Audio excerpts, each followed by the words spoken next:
quick, drop whatever you're doing and Intel seems to have implicitly confirmed rumors that they'll release a more powerful Arc Battlemage GPU if some tweets are anything to go by. And when are they not? In response to multiple fans pleading for an Arc B770, which would sit above the existing B570 and B580 in Intel's naming scheme, the official Intel Twitter account replied with various versions of "stay tuned" with an eyes emoji, which in influencer means watch this space. Sparkles. Despite not having officially confirmed the existence of the B770, Intel said another fan who wants one is a gamer with great taste, and called the card, which so far only exists in liminal space, a solid pick, which is like me congratulating you on picking me for your baseball team. Yeah, I might show up, but my schedule's all up in the air right now. Now, Intel said the same thing to the one reply guy or gal who asked about a B780, which makes me think either they're also making that card, or this account is like an AI that will also tell you to stay tuned when you ask for an Intel Arc BLT cheese sandwich. But really, who knows what we're gonna see at Computex next week? There have been rumors about a 24 gig version of the Arc B580, which is probably actually a Pro card. But another fresh rumor this week indicates a third-party card manufacturer is prepping a dual GPU graphics card with 2 B580 chips on a single board. Maybe they'll be stacked, like a cheese sandwich. Stay tuned. Google is testing out adding an AI mode button to the main search page. Users have reported seeing it replace the "I'm feeling lucky" button that takes you directly to the top result of your search, while others report seeing it as an additional button in the search bar. So, to make sure I understand, Google forced AI overviews into your normal searches and made you first perform an AI-enabled search before you can even select the option to search without AI, and instead of making normal web searches more accessible, they're adding an extra button that injects even more AI that very well might tell you that rocks are edible.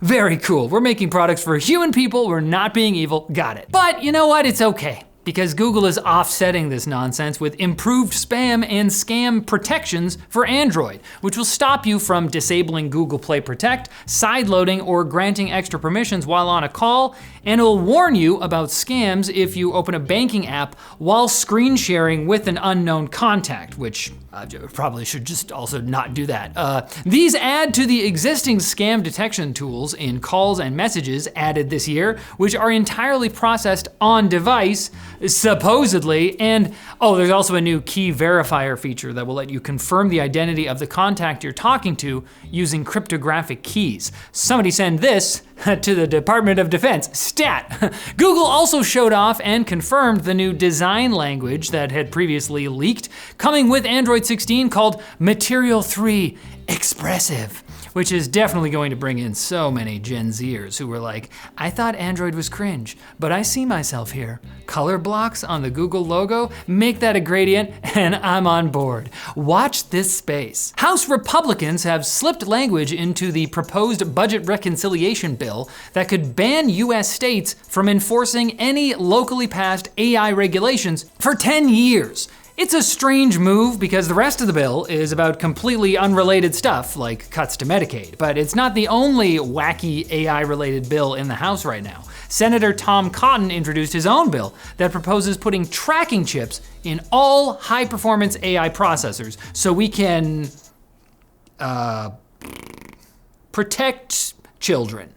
This kind of legislation is going to be relevant because the Trump administration just rescinded Biden's AI diffusion rule, which was horribly named, to be fair, that placed strict limits on US companies shipping AI chips, although China's still a no-go. The Middle East, however, is fair game, which is why Saudi Arabia's hot new AI company, Humane, with an I in it, so it's Humane, is immediately buying $10 billion worth of AMD GPUs and 18,000 NVIDIA GPUs to start, while the United Arab Emirates wants to buy over 1 million GPUs. Okay, hold on there, Sparky. I mean, they're gonna need chips to power all of these data centers being built over there in the desert, because according to a recent statement from the US Commerce Department, anyone using Huawei's Ascend AI chips anywhere in the world could be subject to disciplinary action by the US. And also, don't make fun of the tariffs online. It's bad for the nation's youth. You know what's good for the youth? Video games, like our sponsor. War Thunder, the game that immerses you in intense combat with more than 2,500 incredibly detailed tanks, planes, helicopters, and ships, and one of the most sophisticated vehicle damage models in gaming. We're talking individual components like engines, fuel tanks, weapons, and even crew members. This is still a video game, they're a component, all susceptible to damage or disabling by enemy shells or missiles. Different types of which behave differently according to the type of armor you have equipped. You can learn about how all of those things interacted to cause you to blow up using the X-ray view, which would be great to have in real life. Join a worldwide community of over 70 million players in one of the most comprehensive vehicle combat games ever made. Check out War Thunder for free today on PC, console, and mobile using our links. Okay, you're still watching. That's good. I thought I saw you looking at reels for a second there. Hey! Eyes up here. Yesterday, Samsung announced the Galaxy S25 Edge, which does not have a curved edge on the screen like the discontinued Edge phones from days of yore. This Edge is just amazingly thin and an amazing example of the exact reasons why everyone reacted to rumors of ultra-thin phones with, but why? With a 6.7-inch screen, the S25 Edge is basically an S25 Plus, but worse, while being slightly more expensive at $1,100 US. The battery is 1,000 milliamp hours smaller at 3,900. It's got weaker, wired-only charging and no telephoto lens. And while it's got a 200 megapixel main camera now, it uses the same size sensor as the 50 megapixel one in the rest of the lineup. On the plus side though, you won't get bullied for having a phone with a normal thickness? I don't get it. Nintendo published proper tech specs for the Switch 2, so the Digital Foundry team at Eurogamer, who did a lot of Switch 2 hardware sleuthing before the official announcement, dove into analysis mode. The biggest takeaway is that the Switch 2 has a much larger gap in performance between handheld and docked mode, probably partially due to the new dock having a fan in it. So get hyped to play on the TV, but don't be disappointed when you can't see the sweat glistening on your Cyborg GF in Cyberpunk. It wouldn't be a problem with a real girl, you'd see their sweat just fine, and that's just an idea. Users who bought a lifetime subscription to VPN provider VPNSecure had those subscriptions canceled because the company's new owners say they had never heard about it when they were in the buying process. It's not their fault, nobody told me. After enduring customer backlash, the new VPNSecure agreed to give the lifetime subholders 2 free years. So I guess after that, they'll die. Thanks. Couple super quick bits here because I didn't know where else to put them. HBO is changing the name of its streaming service back to HBO Max 2 years after rebranding as just Max in an effort to signal that it's not just The Sopranos and stuff on there. There's a lot of worse shows too. And Uber has announced Uber Route Share, whatever you want, which involves drivers following set routes and arriving at stops every 20 minutes. Yes, it's a bus. This Silicon Valley innovation is relentless.